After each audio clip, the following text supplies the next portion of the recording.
Recently on the channel, I rebuilt Panathinaikos, trying to make Greek football the best on planet Earth. And after doing a Greek team, I want to move to another one, in PAOK, a team challenging for continental football. And top of the Greek league, a very nice surprise for them, but only one game gone. I'm rooting for you, PAOK lads, as today their manager will be facing other Greek teams in a joint league with Turkey, which looks very strong, as can the Greek gods take this extraordinary team to new heights by winning the Champions League.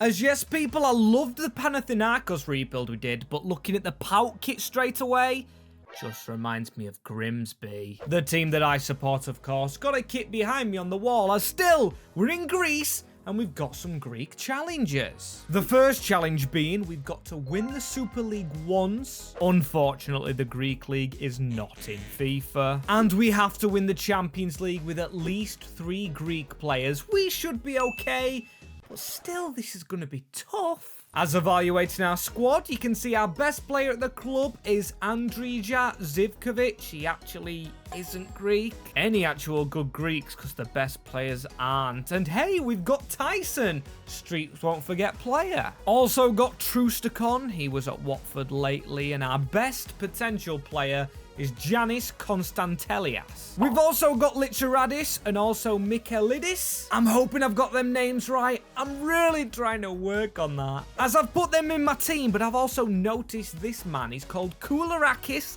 and he's only 19. He's going to be a starter for me as 28 million euros. I don't know how we've got that much, but still I'm going to be spending it. Firstly on coaches, and then with our tactical style, we're going to go wing play, as our best players do look wingers. And needing 3 Greek players, I am going to go to the scouting hub, Fabrizio Bravo, if he can scout really quickly. Some brilliant players, but no, they're not brilliant. Vasily Dimitriou, I am going to promote him only, as he's got himself a loan to the Austrian league, I believe. But then being on the squad page lets me see how old our squad is. Yeah, not aesthetically pleasing, as when we go to the contracts as well, we do have 4 players, including Tyson and Schwab, who don't want to sign up again. And I have just spoke badly of old players, but the first signing I want to make is an old Greek player, as having a decent budget allows us to get one world-class player, and I am going to go for this man, Vlachodimos, the keeper. Having a world-class keeper allows us to play youth outfield, and plus we're going to trust the youth, so not spend all our money. Nope, not working, and they did have to think about it, so we're going to have to look elsewhere for this signing season 1. So I've gone scouting Greek again, and Georgios Koutsias, he looks pretty brilliant at Chicago Fire. So I'm going to bring him in as a new 19-year-old, getting the number 9 shirt and looking goddamn good in the kit. Doesn't matter how he looks though, he has got to play well, as we've still saved 16 million. We're gonna have fun next season. But have we had fun this season? No. 8th. Oh dear.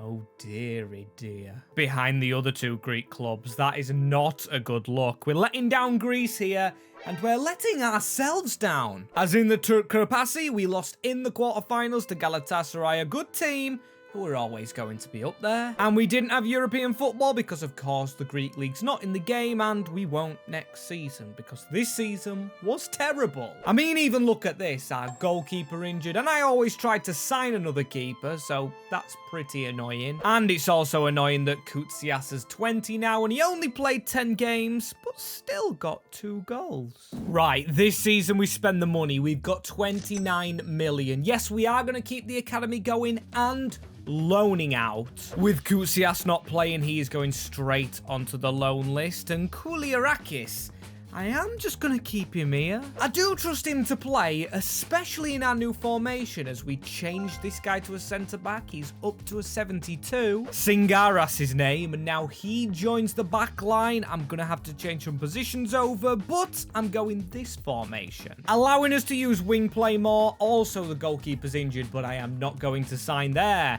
I'm going to sign at fullback. Or wingback, sorry. As yes, no one in the academy. We've got a few Dimitrius here.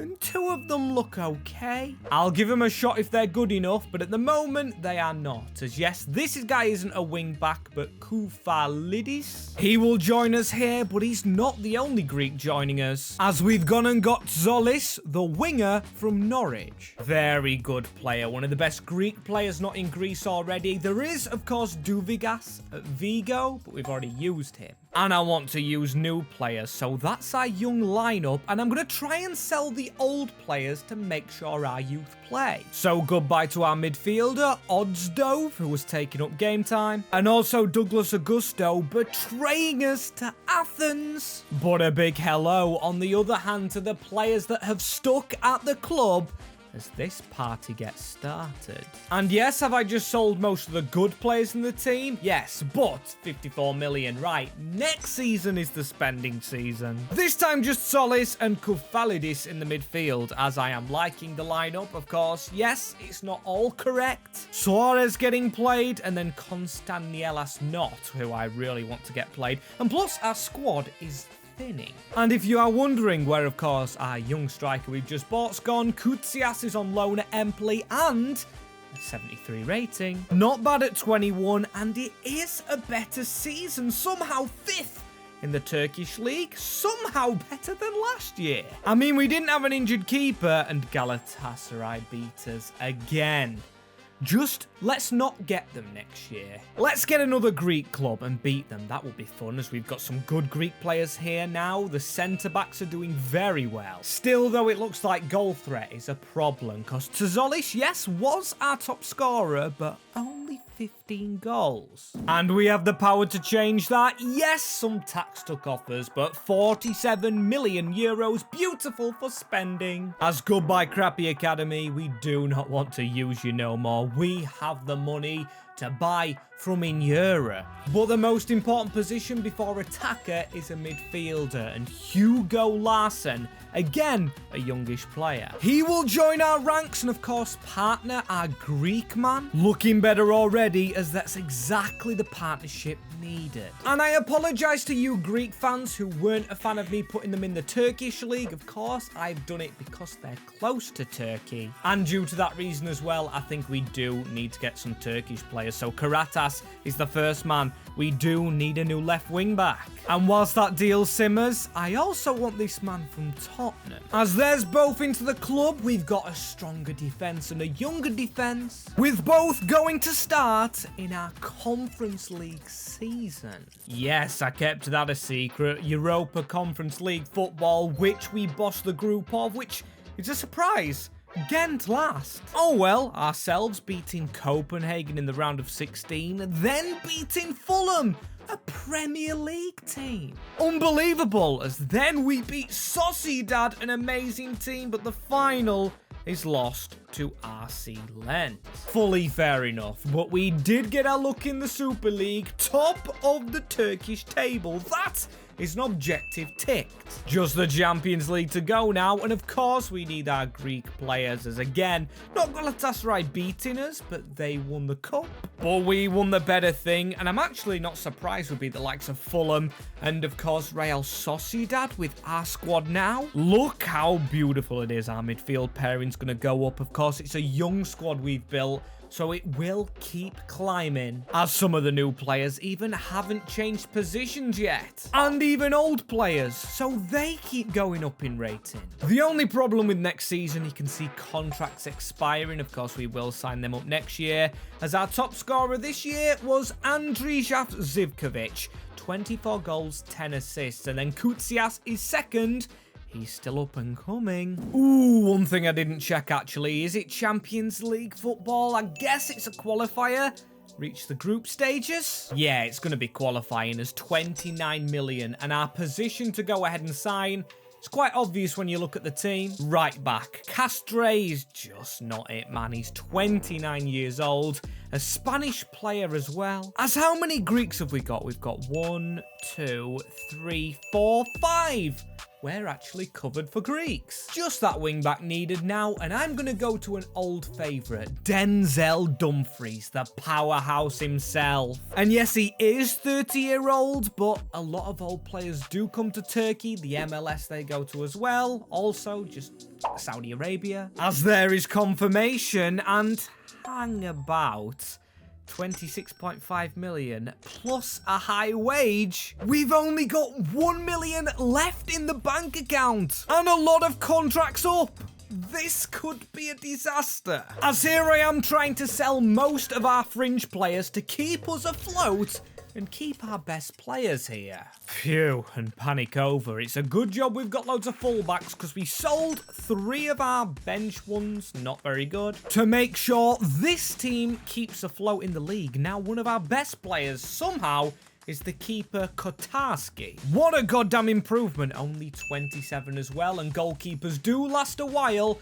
so I think he's our permanent one. As our permanent striker, of course, Kutsias with 32, only 23-year-old and already 83 rated, scoring goals to win us titles. That is back-to-back Super Leaguers. Don't mind that at all. And nowhere near in the cup, as we did get out the UCL group. We got into the UCL and then beat Benfica to go into the round of 16 and, of course, get beat by Manchester City. 4-1 on aggregate means we actually won the home leg. And there you go, 3-2. We won a lot of games by 3 in that month. Just got to keep going.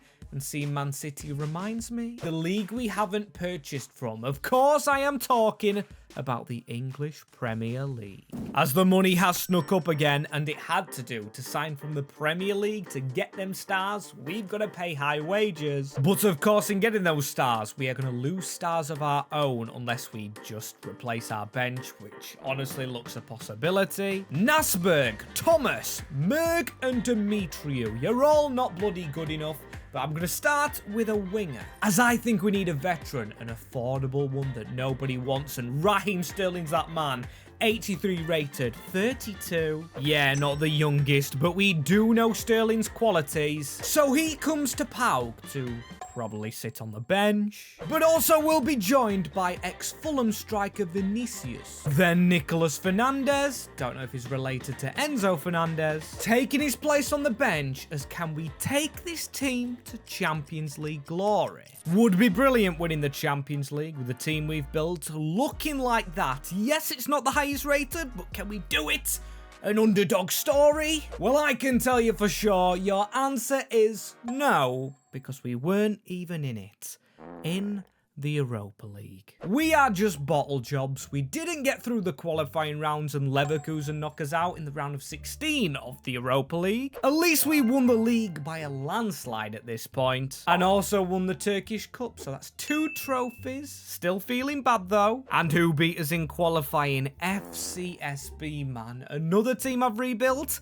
And a team that shouldn't be beating us, as we've just lost in qualifying to a team whose best player is 79 rated in Mamadou Fall. Right, message to future self. To actually win the Champions League, you've got to be in the Champions League. And the best way of getting in is signing a player who's won it 4 times at different clubs. And that player is right here, Mateo Kovacic of Man City. He actually hasn't won it at City, as I didn't check our bank balance, but we should be able to afford him. Good rating for a 34-year-old. Giving up on the youth midfield, as we'll just chuck everything at him. If we want to sign another player, we'll sell another player. As here is the new PAOK star, Mateo Kovacic, who looks very nice in black and white. Grimsby? Maybe sign him. No chance of that happening, and he's straight into the midfield as our defense has got better because Koulirakis has grown. If you remember, this guy was a 19-year-old Greek wonder kid, and he's finally living up to potential, but he's been approached by Getafe, as no one comes between us and our Greek god of a defender, unless we don't get in the Champions League, so let's turn our focus to that, shall we? As it's Copenhagen, a team we have beat in the Conference League before. As the first leg will be a win for PAOK. And the second leg, it is fairly comfortable. Getting us into a group, and we've got Dumfries' old team Inter, then Leipzig and Midtjylland. How are we going to do with these lads? Could we win the UCL? Well, Graphically, I think it's telling us something, but our team is telling us something else. This has to be one of the weakest teams we've ever gone on a run with to the Champions League final. Even Kovacic now 81, which to be fair makes sense. He's a 35-year-old, but he's Croatian, and you know Croatians do well when they're a midfielder and they're old.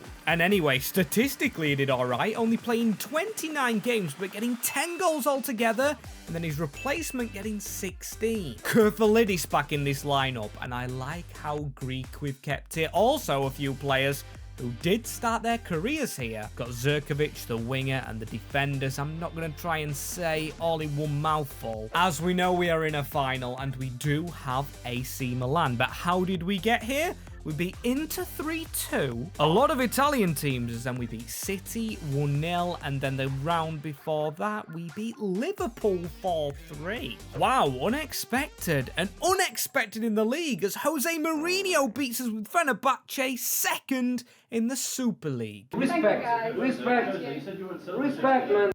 Jose will be giddy. He will be loving that he's just beat us, as we do win the cup though, so that is another trophy to add to our roster of trophies. As without further ado, let's go and play what looks a very strong Milan team. It has me quite scared. But we should be a goal threat, as let's start this game off. Rafael Leao, Katarski forced into an early save. Not a good start for PAOK, but still we win an important header, and it's Larsson, our midfielder, our Swede going from range. Not bad at all, threatening as Solis through the middle here. It's Zivkovic, who, oh my days, completely missed the ball with his swing. Not a good sign when your winger does that, as Denzel Dumfries using strength against his old rivals. A ball slid through to Kutas. Decent effort, you know, as now Zirkovic before half-time. He's not been quick enough on the wing. Not impressed with our best player. Or one of our best players, so guess what? Konstantias, he's coming on. He's Greek. He should want to win it for the Greek team. No heart from Zivkovic, which is a weird one as well. He's got away. He's got away fully. We need a big save. He's missed it. Oh, and can we make them pay? You know, we've slipped a ball down the left-hand side. It's Solis running through. He drags it across and in by Koutsias. Our Greek man up front scores the opening goal of the Champions League final. And could this be the winner? It was just to perfection, side netting. And it is the winning goal, because the referee brings the game to an end not shortly after, giving PAOK the UCL title. As there are our lads lifting it into the night sky, but if you want your lads to lift it, drop the teams down below.